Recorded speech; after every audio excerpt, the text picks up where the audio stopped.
नमस्कार दोस्तों, आप सभी का हमारे YouTube चैनल मन का वॉइस में स्वागत है। मैं रोज एक शिक्षाप्रद कहानी लेकर आता हूँ। चलिए कहानी शुरू करते हैं। कहानी का शीर्षक है एक चक्रवर्ती राजा और एक अकेली चंचला स्त्री। एक नगर में विजयराज नाम का प्रतापी राजा राज करता था। राजा साहसी, पराक्रमी और न्यायप्रिय राजा था। राजा के शासन प्रणाली से प्रजा बहुत खुश थी। राजा के राज्य में कोई आपराधिक घटना नहीं होती थी और राजा विजयराज इतना ताकतवर राजा था कि पड़ोस के राजा आंख उठा उसके राज्य के तरफ नहीं देखते थे। राजा के पास मंत्री, सेनापति और बहुत बड़ी सेना थी। उसका महल भी एक आकर्षण और सुनहरा महल था। राजा के पास बाग बगीचे यानी हर संसाधन मौजूद था। फिर भी राजा दुखी था। दिन तो उसका आराम से गुजर जाता, परंतु रात होते ही निराशा में डूब जाता। उसके दुख का कारण था कि उसकी शादी नहीं हुई थी। ऐसी बात नहीं थी कि राजा में कोई कमी थी। राजा ना तो नपुंसक था और ना ही कुरूप था। वह रूप रंग से बहुत खूबसूरत राजा था, परंतु इसके बावजूद कोई राजा अपनी बेटी ब्याहने को तैयार नहीं था। बस यही चिंता राजा को खाए जा रही थी और रात रात भर सो नहीं पाता था। राजा का विवाह न होने के पीछे एक कहानी थी। राजा शिकार खेलने का बहुत शौकीन था। वह रोज शिकार खेलने जाता। उसके लिए वह रात और दिन का भी ध्यान नहीं रखता और कभी कभी बिना सैनिकों को साथ लिए भी जंगल में चला जाता।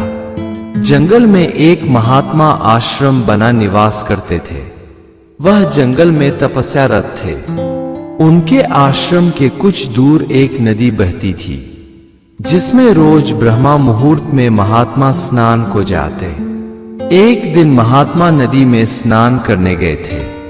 तभी एक हिरनी अपने 2 बच्चों के साथ पानी पीने नदी में उतरी। तभी पहले से घात लगाए एक घड़ियाल ने हिरनी को पकड़ लिया और पानी के बहुत अंदर चला गया। यानी घड़ियाल हिरनी को अपना शिकार बना लिया। हिरनी के अबोध बच्चे किनारे मां का इंतजार करते रह गए। महात्मा हिरनी के दोनों अबोध बच्चों को उठाकर आश्रम ले आए।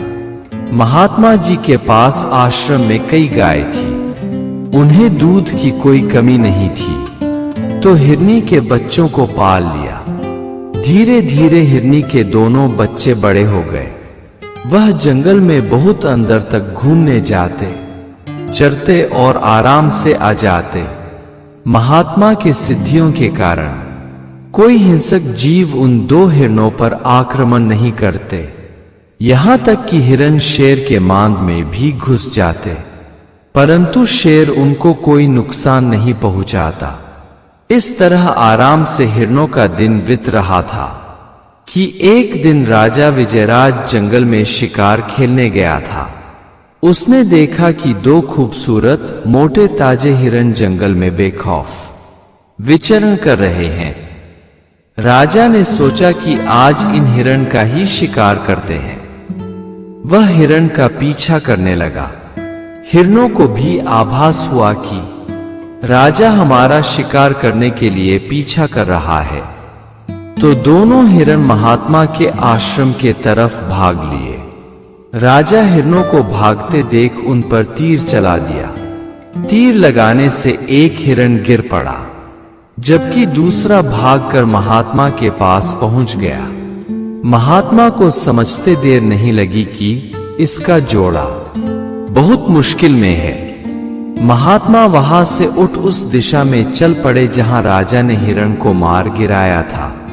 उन्होंने देखा कि हिरण मृत पड़ा है और उसके पास एक राजा खड़ा है।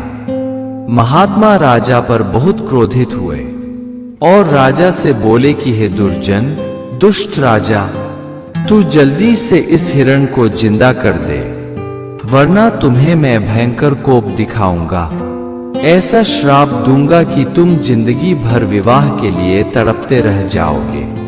राजा बोला, महात्मन, मरा जीव कभी जिंदा नहीं होता। मुझसे गलती हो गई है, कृपया क्षमा करें। मैं नहीं जानता था कि आपका हिरण है। महात्मा बहुत गुस्से में थे। राजा के जवाब ने उन्हें और क्रोधित कर दिया। महात्मा ने श्राप दे डाला कि हे दुर्जन, तेरा जोड़ा विवाह होते ही मर जाए। तुम्हारी दुल्हन अग्नि के फेरे लेते ही मर जाएगी। तू जिंदगी में कभी स्त्री सुख नहीं पाएगा। इतनी बात सुनते ही राजा के पैर तले की जमीन खिसक गई। वह महात्मा के चरणों में गिर पड़ा। बोला, महात्मन, ऐसा अनर्थ मत करिए। मैं राज का एकमात्र राजा भी हूं और उत्तराधिकारी भी। मेरी शादी नहीं हुई है। अगर शादी होते ही मेरी पत्नी मर जाएगी तो राज्य का उत्तराधिकारी कैसे मिलेगा? आप अपना श्राप वापस ले लीजिए या मुझे ही मार डालिए। मैं नीरस और बेकार जीवन जीकर क्या करूंगा? वैसे भी एक राजा का जीवन प्रजा के लिए होता है। अगर आपको प्रजा की भलाई अच्छी नहीं लगती तो मुझे मार डालिए। महात्मा को ख्याल आया कि राजा ठीक कह रहा है। वह एक बहुत बड़ी गलती कर दिया है तो बहुत ज्यादा प्रजा की भलाई भी करता है। इसके बगैर प्रजा को बहुत हानि हो जाएगी। सभी राजा प्रजा पालक नहीं होते, वे सिर्फ अपना भला सोचते हैं। जबकि विजयराज पहले प्रजा का ख्याल रखता है, उसके बाद अपने विषय में सोचता है। हमने क्रोध बस इसे बहुत बड़ा श्राप दे डाला। वास्तव में जीवन मरण विधि के हाथ होता है। इस हिरण का उद्धार राजा के हाथों लिखा था। व्यर्थ में श्राप भी पा गया। मगर अब क्या हो सकता है? अब तो मैंने इसे श्राप दे डाला है। महात्मा थोड़ा द्रवित हुए और राजा से बोले, राजन, अब तो मैंने श्राप दे दिया है। श्राप वापस नहीं किया जा सकता, मगर उसे कुछ कम या उसमें थोड़ा फेरबदल किया जा सकता है। ये तो निश्चित है कि किसी स्त्री से इस जिंदगी में तू अग्नि का फेरा नहीं ले सकता, परंतु कोई जादूगर शादी के फेरे लेते वक्त तुम्हारी होने वाली स्त्री को कोई जानवर बनाकर फेरे दिलवा दे और शादी के बाद स्त्री बना दे तो तुम्हारी शादी भी हो जाएगी और स्त्री भी नहीं मरेगी। इतना कह महात्मा अपने आश्रम लौट गए। राजा वहां से शापित हो भारी मन से कुछ सोचता हुआ बहुत चिंता में चल पड़ा। उसे ये भी समझ नहीं आ रहा था कि किधर जा रहा है। वह रास्ता भटक दूसरे राज्य के जंगल में चला गया। वहां उस राज्य की राजकुमारी जंगल भ्रमण के लिए आई थी। राजकुमारी जंगल में टेंट लगवा रखा था। वह बहुत बहादुर और युद्ध कला में कौशल राजकुमारी थी। वह अक्सर शिकार के लिए जंगल में आती रहती थी। उधर राजा विजयराज बढ़ता ही जा रहा था। वह अपना सुध बुध खो चुका था। उसे ख्याल ही नहीं था कि कहाँ जाना है। तभी शिकार के लिए घात लगाए एक बाघ के जोड़े ने एक साथ राजा पर आक्रमण कर दिया। राजा सोच ही नहीं पाया कि ये क्या हो गया। वह बाघ से मुकाबला के लिए तैयार नहीं था। जब दो बाघ एक साथ टूट पड़े तो राजा कमजोर पड़ने लगा। अब उसे लगा कि जान बचा पाना मुश्किल है। तभी एक चमत्कार हो गया। एक राजकुमारी शेरनी की तरह बाघों पर झपट पड़ी। यह वही राजकुमारी थी जो जंगल में टेंट लगाई थी। उसका नाम संगीता था। उसने बाघ के जोड़ों को बहुत फुर्ती के साथ मार डाला। उस वक्त राजा काफी घायल हो चुका था। राजकुमारी उसे सहारा दे अपने टेंट में ले गई। राजा का उपचार किया। राजा बार बार उसका शुक्रिया अदा कर रहा था। उधर राजकुमारी सोच रही थी कि इतना ताकतवर आदमी बाघ का मुकाबला क्यों नहीं कर पा रहा था। आखिर इसका कारण क्या है? वह राजा से बोली, आप इतना ताकतवर हो, फिर भी बाघ से मुकाबला नहीं कर सके। तब राजा महात्मा वाली बात और शापित जीवन की बात बता डाली। राजा बहुत हताश था, वह जीवन की उम्मीद छोड़ चुका था। उधर उस राजकुमारी का दिल राजा पर आ गया था, मगर श्राप की बात सुन अपना कदम पीछे खींच लिया। वह राजा से बोली, आप बहादुर राजा हो, आपको श्राप से इस तरह हताश नहीं होने चाहिए। हर समस्या का हल होता है। आप महात्मा के बताए अनुसार किसी कुशल जादूगर की तलाश करो, बहुत राजकुमारियां आपको मिल जाएंगी। आप अपने राज्य वापस लौट जाओ और कुशल जादूगर की तलाश करते रहो। मगर राजकुमारी ने यह नहीं कहा कि जादूगर मिल जाने पर मुझे याद करना, या मैं आपकी रानी बनने की इच्छुक हूं। राजा निराश हो अपने महल लौट आया, मगर उस राजकुमारी को दिल से नहीं निकाल पा रहा था। वह दिन में अपने प्रजा का ख्याल रखता, मगर रात में उस राजकुमारी को याद करता, क्योंकि वह याद के अलावा कुछ कर ही नहीं सकता था। धीरे धीरे समय बीतने लगा। राजकुमारी संगीता की याद राजा को धुंधली पड़ने लगी, और जादूगर मिल भी जाता तो राजा राजकुमारी संगीता से विवाह नहीं कर पाता, क्योंकि संगीता उसके दुश्मन राजा की बेटी थी। वो तो गनीमत थी कि संगीता ने राजा को बंदी नहीं बनाया था, उसे जाने दिया था। उस वक्त उसका बाप विरजन मिल गया होता तो राजा को बंदी बना लिया होता और राज्य हड़प लिया होता। मगर संगीता के दिल में कहीं ना कहीं प्रेम के बीज अंकुरित हो रहे थे, वरना स्त्री हो या पुरुष हाथ आए दुश्मन को नहीं छोड़ता। राजा एक दिन घूमते घूमते एक गांव में जा पहुंचा। उसने दो नवयुवकों को खेत में काम करते देखा। उसने वहां जो कुछ देख रहा था, उसे देखकर भी अपने आंखों पर विश्वास नहीं हो रहा था। राजा ने देखा एक नवयुवक जादुई हंसिया से फसल काट रहा है और दूसरा उसे जादुई रस्सी से बांध रहा है। राजा उत्सुकता बस उनके पास गया और बोला, नवजवान, तुम लोग कौन हो और इस तरह किस लिए फसल काट रहे हो? क्या तुम लोग कोई जादूगर हो?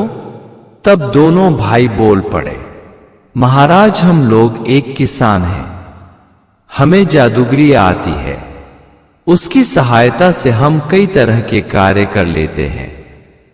बड़ा भाई बोला, हम जादू से सिर्फ फसल ही नहीं काटते, हम 1 घंटे के लिए इंसान को जानवर बना सकते हैं। दूसरा बोला, महाराज, मैं सिर्फ खेत की फसल ही नहीं बांधता, मैं किसी राजा की बहुत बड़ी सेना को अपने जादू की जाल से 1 दिन के लिए बांध सकता हूं। राजा बोला कि हमें खुशी हो रही है कि हमारे राज्य में इतने बड़े जादूगर रहते हैं। आप हमारे साथ राजभवन चलो, हम आपको राजभवन में उचित स्थान देंगे। दोनों भाई खुशी खुशी राजा के दरबार में चलाने को तैयार हो गए। राजा उन्हें लेकर राजदरबार आ गया और उन दोनों भाइयों को रहने का उचित प्रबंध करा दिया। दूसरे दिन राजा दोनों भाइयों का परीक्षा लिया कि ये सिर्फ कहते ही है कि करके दिखा भी देते हैं। बड़े भाई ने सचमुच एक स्त्री को बंदरिया बना दिया, एक आदमी को हिरण बना दिया। छोटा भाई अपनी जादुई जाल से राजा की बड़ी सेना को कुछ देर के लिए बांध दिया। राजा को भरोसा हो गया कि ये बहुत काम की चीज है। राजा ने अपना गुप्तचर भेज राजा विरजन के दरबार में पता लगवाया कि राजकुमारी संगीता का विवाह हो गया है या कुंवारी है। अगर कुंवारी है तो कहाँ रहती है? गुप्तचर पता लगाकर आया और राजा से बताया कि महाराज, राजकुमारी का अभी विवाह नहीं हुआ है, परंतु वह अपने पिता के पास नहीं रहती। वह कहाँ रहती है किसी को नहीं पता। राजा विजयराज यह सुन बहुत निराश हुआ। उसने अपने गुप्तचरों को आदेश दिया कि वह हर हाल में पता लगाए कि राजकुमारी संगीता रहती कहाँ है। पूरे 1 हफ्ते पता लगाने के बाद एक गुप्तचर ने आकर बताया कि महाराज, राजकुमारी संगीता का पता चल गया है। वह भेष बदलकर आपके दरबार में ही रहती है। वह सप्ताह में 1 बार किसी न किसी रूप में आपसे मिलती भी है, परंतु आप उसे पहचान नहीं पाते। वह 3 साल से यहीं रह रही है। राजा सचेत हो अपने नौकरानियों पर नजर रखने लगा। वह बहुत बेकरार हो राजकुमारी संगीता की तलाश करने लगा, मगर 1 सप्ताह बाद भी राजा को कुछ पता नहीं चला।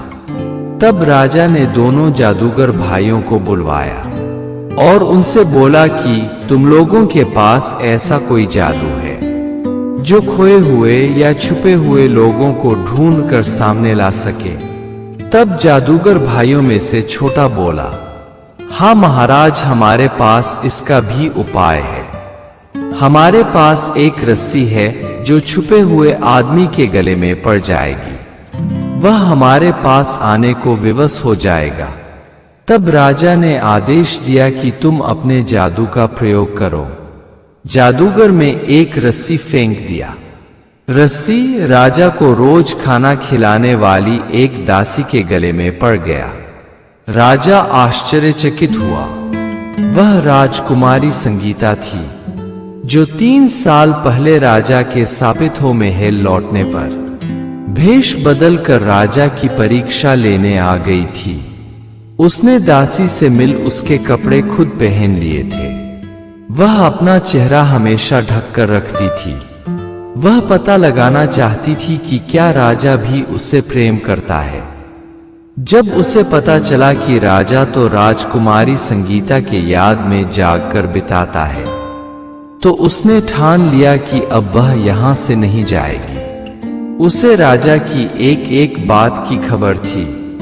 जब राजा उसको ढूंढने को गुप्तचर भेजा तो यह सुन संगीता को बहुत मजा आया, मगर अब और परेशान नहीं करना चाहती थी। आज रात वह राजा के सामने असली रूप में आ जाती, परंतु राजा के जादूगरों ने उसे पकड़ लिया।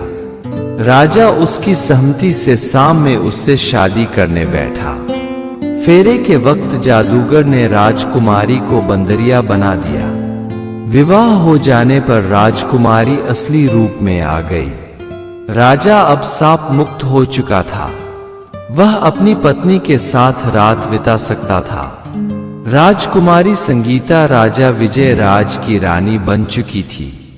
अगर आपको हमारी कहानी अच्छी लगी हो तो हमारे चैनल को सब्सक्राइब करें, लाइक करें और कमेंट बॉक्स में राधे राधे जरूर लिखें। आपसे पुनः मिलते हैं एक नई वीडियो के साथ। तब तक के लिए आपको और आपके पूरे परिवार को राधे राधे।